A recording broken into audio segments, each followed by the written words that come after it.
Supreme court में सरकार बुरी तरह से फंस गई है। वैसे तो सरकार सड़क पर भी इस समय फंसी हुई है, विपक्ष जमकर हल्ला बोल कर रहा है, छात्र अलग नाराज चल रहे हैं, लेकिन सुप्रीम कोर्ट से भी सरकार को जब फटकार लगने लगी तो ये मामला और गर्माता चला जा रहा है। यानी सरकार अब हर तरफ से घिरी हुई है। नीट पेपर लीक को लेकर कोर्ट में सुनवाई हुई तो सरकार की तरफ से कहा गया कि पेपर लीक रोकने के लिए उसने कमेटियों का गठन किया।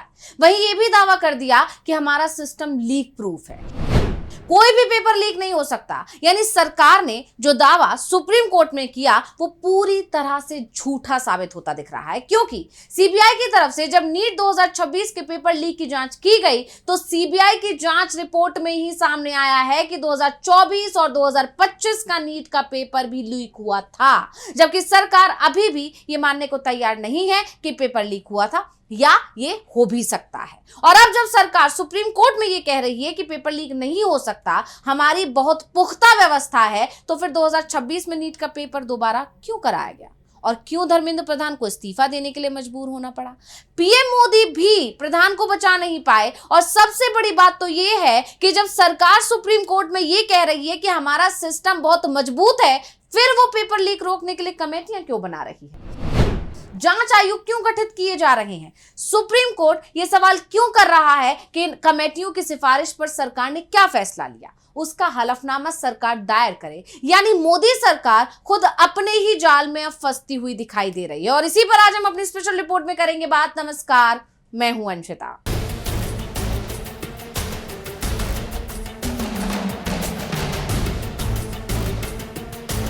2024 में नीट का पेपर लीक होता है, कई सेंटरों पर सरकार फिर से परीक्षा कराती है। जिन लोगों ने नीट टॉप किया था, अचानक उनकी रैंक 10,000 के भी बाहर चली जाती है, लेकिन सरकार कहती है कि पेपर लीक हुआ ही नहीं है। कुछ सेंटरों पर गड़बड़ी हुई थी, वो बात अलग है कि अब सीबीआई की जांच में सामने आ चुका है कि पेपर लीक ही हुआ था। सरकार चाहे कुछ भी कहती रहे। और इसके बाद 2024 में मोदी सरकार ने इसरो के पूर्व अध्यक्ष डॉक्टर के राधाकृष्णन के नेतृत्व में एक समिति का गठन किया। इस समिति ने अक्टूबर 2024 में शिक्षा मंत्रालय को अपनी रिपोर्ट सौंपी, जिसमें परीक्षाओं की सुरक्षा और निष्पक्षता को मजबूत करने के लिए 101 सिफारिशें की थी। लेकिन सरकार ने इस समिति की ज्यादातर सिफारिश को ठंडे बस्ते में डाल दिया, जिसके बाद सुप्रीम कोर्ट ने मोदी सरकार से अब सवाल किया है कि जो सिफारिश समितियों की तरफ से की गई थी उस पर क्या कदम उठाए गए। और ये मुद्दा अब मोदी सरकार के गले की फांस बन गया है और वो सुप्रीम कोर्ट में एनटीए को बचाने की कोशिश करते दिखाई दी। मोदी सरकार एनटीए का बचाव करने की जितनी कोशिश कर रही है, उतनी ही वो घिरती चली जा रही है। दरअसल मोदी सरकार शुरुआत से एनटीए को बचाने की कोशिश कर रही है। सरकार एनटीए को लगातार क्लीन चिट दे रही है। धर्मेंद्र प्रधान ने भी अपने बयान में कहा था कि कोई पेपर लीक नहीं हुआ है, एनटीए की तरफ से पेपर लीक हो ही नहीं सकता। लेकिन सरकार की संस्था सीबीआई ने ही सरकार को फंसा दिया, क्योंकि जांच में सामने आ गया कि पेपर कब और कैसे लीक हुआ, कहां से लीक हुआ, किस तरह से लीक हुआ। बावजूद इसके सरकार ने सुप्रीम कोर्ट में भी जब सुनवाई हुई तो एनटीए को बचाने की ही कोशिश की, लेकिन सुप्रीम कोर्ट ने सरकार को फटकार लगा दी। जस्टिस पीएस नरसिम्हा और जस्टिस आलोक आराधे की बेंच इस मामले में सुनवाई कर रही थी। नीट यूजी 2026 पेपर लीक के बाद एनटीए में संरचनात्मक सुधार की मांग वाली याचिकाएं लगाई गई थी, जिस पर यह सुनवाई हो रही थी। बेंच ने इस बात पर भी जोर दिया सुनवाई के दौरान कि प्रवेश परीक्षाओं को सुचारू रूप से आयोजित करने के लिए एक मजबूत सिस्टम बनाने के लिए कई तकनीकी बदलाव लाने की जरूरत है। आपको बता दें कि सॉलिसिटर जनरल तुषार मेहता ने केंद्र की तरफ से जो कि पेश हुए, उन्होंने कोर्ट को बताया कि एनटीए अभी प्रश्न पत्रों की सुरक्षा के लिए जो उपाय अपनाता है वो पूरी तरह से सुरक्षित है, यानी फुल प्रूफ है। उन्होंने बताया कि एक विषय के लिए कई मॉडरेट करीब 500 प्रश्नों का बैंक तैयार करते हैं, ताकि एक व्यक्ति ये तय ना कर सके कि परीक्षा में कौन से 100 प्रश्न आएंगे। इसके बाद मॉडरेटरों का दूसरा समूह यानी 100 प्रश्न चुनकर 4 अलग अलग प्रश्न पत्र तैयार करता है। इसमें से 2 प्रश्न पत्र एनटीए के महानिदेशक परीक्षा के लिए चुनते हैं और इस पूरी प्रक्रिया में अंतिम प्रश्न पत्र को लेकर किसी एक व्यक्ति को पूरी जानकारी नहीं होती। सीलबंद बॉक्स, सीसीटीवी और जीपीएस से होती है निगरानी, ये बताया गया। सॉलिसिटर जनरल ने बताया कि प्रश्न पत्र सीलबंद लिफाफे में 2 अलग-अलग अधिकृत प्रिंटिंग प्रेस भेजे जाते हैं। इन केंद्रों पर सीसीटीवी और सीआईएसएफ की निगरानी रहती है। डिजिटल कोड से बॉक्स खोला जाता है और कोड की जानकारी पहले से संबंधित व्यक्ति को नहीं होती। प्रिंटिंग के बाद प्रश्न पत्रों को ऐसे सीलबंद बॉक्स में रखा जाता है जिनकी सील दोबारा इस्तेमाल नहीं की जा सकती। प्रश्नों को अलग अलग क्रम में रखा जाता है। 24 छात्रों के प्रत्येक समूह के लिए अलग पैकेट तैयार किया जाता है जिस पर watermark number, city code, centre code और पैकेट नंबर होता है। इसके बाद प्रश्न पत्रों को ऐसे लोहे के बॉक्स में रखा जाता है जिसे खोलने के लिए लॉक तोड़ना पड़ता है।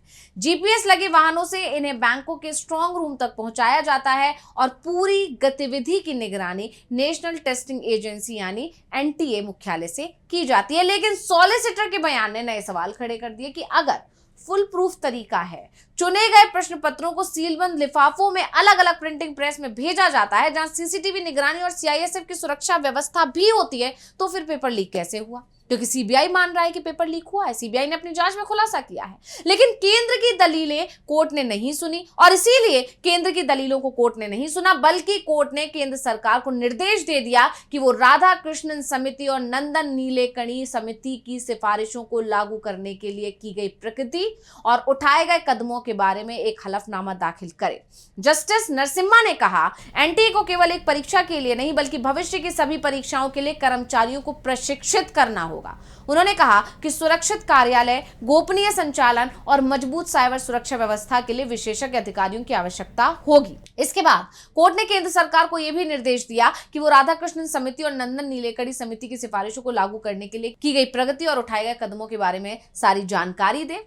अब आप सोच रहे होंगे कि राधाकृष्णन समिति क्या है और इसकी तरफ से क्या सुझाव दिए गए थे।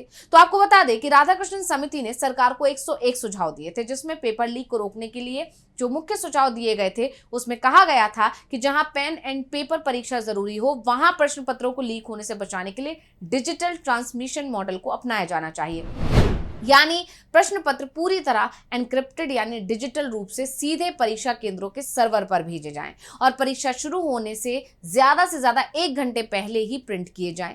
इससे छपाई, पैकेजिंग और लंबी दूरी तक पेपरों को भेजने के दौरान होने वाले लीकेज का खतरा 95% तक खत्म हो जाएगा।